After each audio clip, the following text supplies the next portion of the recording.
नमस्कार दोस्तों, मैं रवि आप सभी का स्वागत करता हूं।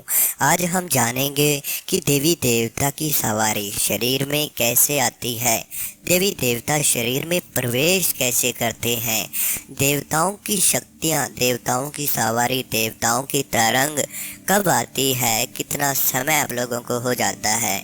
क्योंकि ऐसे सवाल आपके मन में तभी आते हैं जब आपके शरीर में वो लक्षण दिखाई दे रहे हों। आप लोगों को ऐसा लगता हो कि आपके शरीर में किसी देवता का प्रवेश होने वाला है, तो ऐसे में आप लोगों को संकेत मिलते हैं, जैसे पूजा के समय पर आपके शरीर में कंपन होना, पूजा के समय पर आपके मुख से उबासियाँ निकलना, पूजा के समय पर आंखों से आंसू आना, पूजा के समय पर शरीर में झटके पड़ना। तो इस प्रकार से बहुत से अनुभव ऐसे आप लोगों के साथ में होना शुरू हो जाते हैं, जिनसे आप जान सकते हैं कि शक्तियाँ आपके शरीर में आना चाहती हैं। जैसे और भी हैं, जैसे आपको सपनों के द्वारा अपने ही शरीर में सवारी आते हुए दिखाई देना, इससे भी आप लोग जान सकते हैं कि आपके शरीर में शक्तियाँ आना चाह रही हैं। इसी प्रकार से सपनों में बार बार देवी देवता के दर्शन होना, मंदिर दिखाई देना, उनकी ज्योति दिखाई देना, ब्रह्म मुहूर्त के समय में आपकी नींद टूट जाना, तो बहुत से लक्षण व संकेत जब आप लोगों को मिलना शुरू होते हैं, तो आप लोग इनसे यह समझना शुरू कर देते हैं कि शायद आपके शरीर पर कोई ना कोई शक्ति आने वाली है। लेकिन फिर होता क्या है कि कुछ समय बाद कुछ जब संकेत आपको मिलते हैं, तो उसके बाद वो शक्तियाँ पूर्ण तरीके से नहीं आ पाती, कारण बनता है उसका। और उसके बाद आ जाता है आपके शरीर में देवता का प्रवेश किस प्रकार से होता है। क्योंकि जब आप लोग पूजा करते हैं, पूजा के दौरान आप लोग किसी भी मंत्र को जपते हैं या फिर किसी देवता का नाम जप करते हैं या भक्ति करते हैं, जब आप लोग एक स्थान पर बैठकर एक ही समय पर एक ही देवता का निरंतर एक ही मंत्र से जाप करते हैं, तो उस देवता की शक्तियाँ उस स्थान पर जागृत होना शुरू हो जाते हैं। साथ में कई बार हमारे घर में वो देवता पहले से ही जागृत होते हैं। उन देवताओं की शक्तियाँ हमारे घर में पहले से विराजमान होती हैं। जैसे शायद आपके पूर्वजों में कोई भगत रहा हो, किसी के पास कोई देवता की शक्ति पहले से ही आती हो, तो उनके माध्यम से भी आपको वो देवी देवताओं की शक्तियाँ प्राप्त होना शुरू हो जाती हैं। साथ में अब दूसरा कारण कैसे बन सकता है? दूसरा कारण बनता है आपको अपनी भक्ति के द्वारा वो शक्ति मिल जाती है। जैसे आपके अच्छे कर्मों के अनुसार वो देवता की शक्ति आपको मिलना शुरू हो जाए, देवता की सवारी आपके शरीर में आना शुरू हो जाए। आपने इस जन्म में देवता की किसी ऐसे देवता की भक्ति करके उनको प्रसन्न किया हो, उन देवता की शक्ति अगर आपसे प्रसन्न हो जाती है तो आपके शरीर में आना शुरू कर देती है। साथ में तीसरा कारण यह बनता है कि आप किसी गुरु के रूप में किसी को मान लेते हैं, तो वह गुरु भी आप लोगों को वो देवताओं की शक्तियाँ दे देता है। देवताओं की सवारी आपके शरीर में प्रवेश आना शुरू कर देती है। इसी प्रकार से जो चौथा संकेत बनता है वो आपके कर्मों के हिसाब से बनता है कि जब आपका जन्म होता है, तो आपका जन्म ही एक ऐसे परिवार में वो भगवान दे देते हैं। आपके जो इष्ट देव हैं वो आपका जन्म ऐसे घर में देते हैं जिस घर में वो शक्ति पहले से विराजमान होती है, और आपने उस शक्ति की पूर्व जन्म में, मतलब पिछले जन्म में आपने उस शक्ति की पूजा की हो, और उस शक्ति का फल आपको इस जन्म में भी प्राप्त होना शुरू हो जाता है। तो आपके इष्ट देव के हिसाब से भी आपको वो शक्तियाँ प्रदान हो जाती हैं। कई बार क्या होता है कि हम पूजा कर रहे होते हैं, तो हमारे शरीर में कुछ कुछ लक्षण व संकेत हमें मिलना शुरू हो जाते हैं, तो हम लोग यह जान लेते हैं कि शायद कोई ना कोई शक्ति है ये।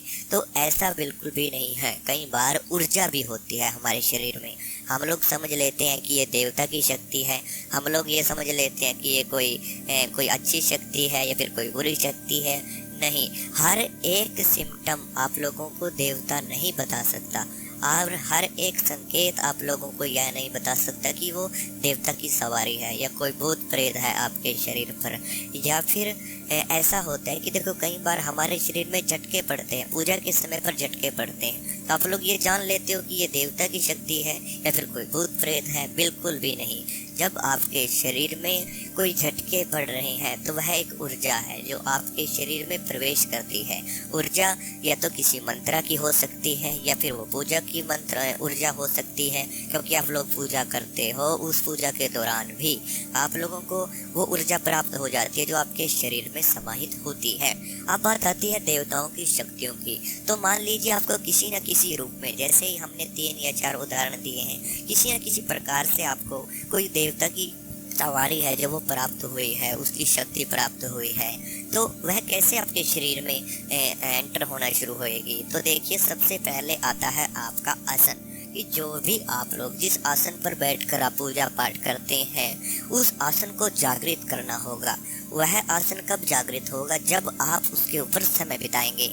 जितना ज़्यादा आप उस आसन के ऊपर समय बिताते हैं, वो आसन जागृत होना शुरू हो जाएगा, और जब वह आसन जागृत होगा तभी वह आप लोगों को शक्तियाँ प्रदान करता है।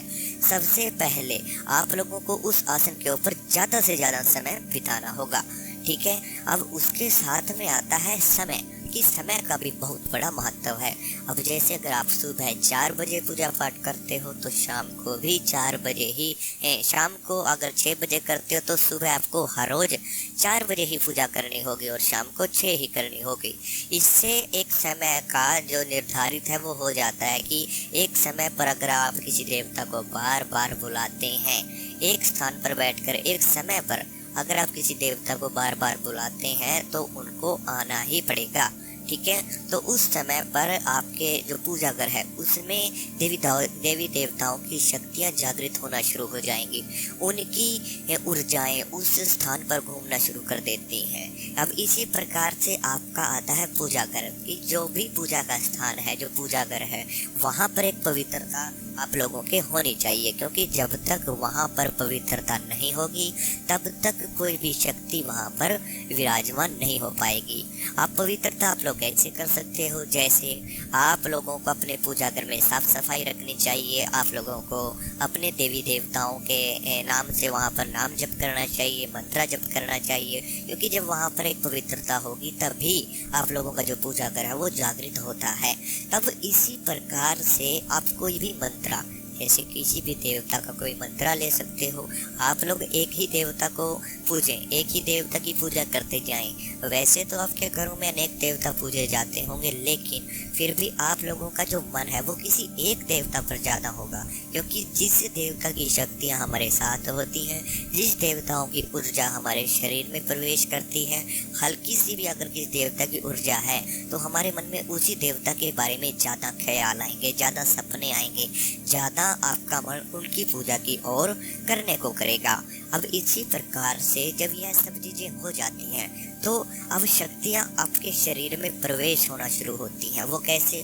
कि जब आप का आसन भी जागृत है, आपकी माला जागृत है, आपके मंत्रा जागृत है, पूजा घर जागृत है, देवी देवताओं का स्थान जागृत है, साथ में आपका शरीर भी उस नेगेटिव ऊर्जा को बाहर निकाल चुका है। क्योंकि जब ये सब चीज़ें जागृत हो रही होती हैं तो आपके शरीर में बहुत से नेगेटिव विकार आपको देखने को मिलेंगे, क्योंकि आपके शरीर में जितनी भी मलिनता है, जितनी भी नकारात्मक ऊर्जा है, वो सभी पहले बाहर निकलती है, और उसके बाहर निकलने के बाद आपके शरीर में पॉजिटिव ऊर्जाएं बढ़ना शुरू होती हैं।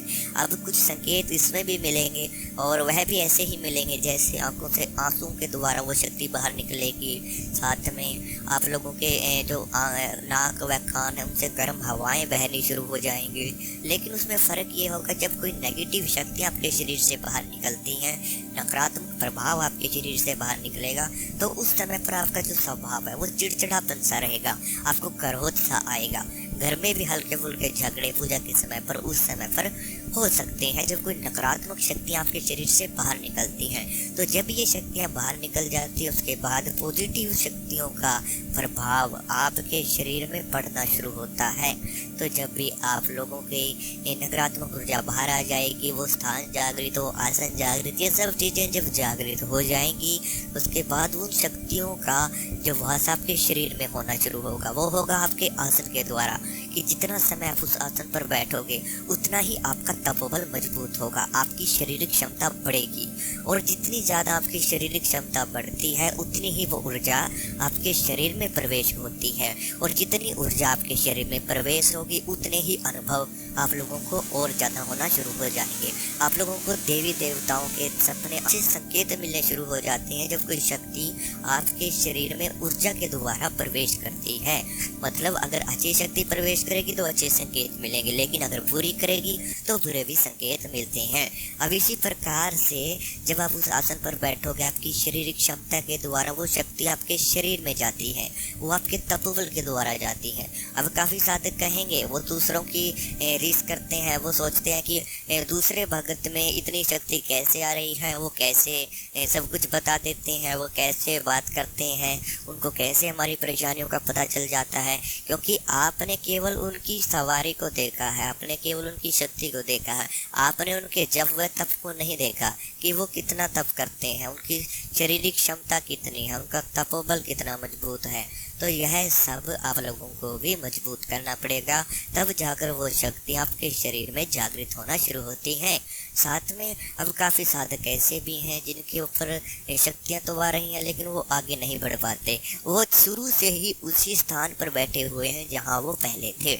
लेकिन या पहले शक्ति आती थी अब नहीं आती तो भी परेशानी है, पहले कार्य करती थी शक्ति अब नहीं करती तो बहुत ज़्यादा परेशानी है, क्योंकि किसी ने शक्ति के साथ कुछ छेड़खानी की है, आपका शारीरिक बंधन, आपका घर बंधन, कुछ ना कुछ परेशानी आई है, या फिर किसी देवता का दोष आपके ऊपर है जिसकी वजह से वो शक्तियाँ खुल नहीं पा रही हैं। साथ में आप लोग पूजा बहुत करते हो फिर भी आपके संकट, कलेश, ग्रह आपके ख़त्म नहीं हो रहे हैं, तो किसी न किसी न कोई नेगेटिव शक्ति आपके घर में ज़रूर है, जिसकी वजह से आपके घर में ये परेशानियाँ आप लोगों को देखने को मिलती हैं।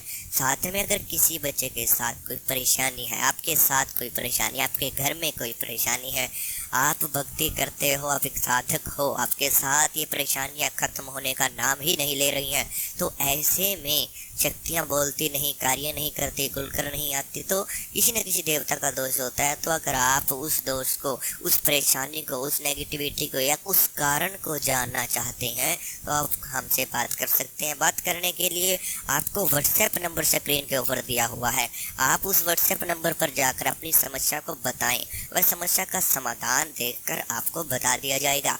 साथ में जो भी परेशानी होगी उसका समाधान करिए और उसके बाद वो चीज़ें आपकी दूर हो जाना शुरू हो जाएंगी।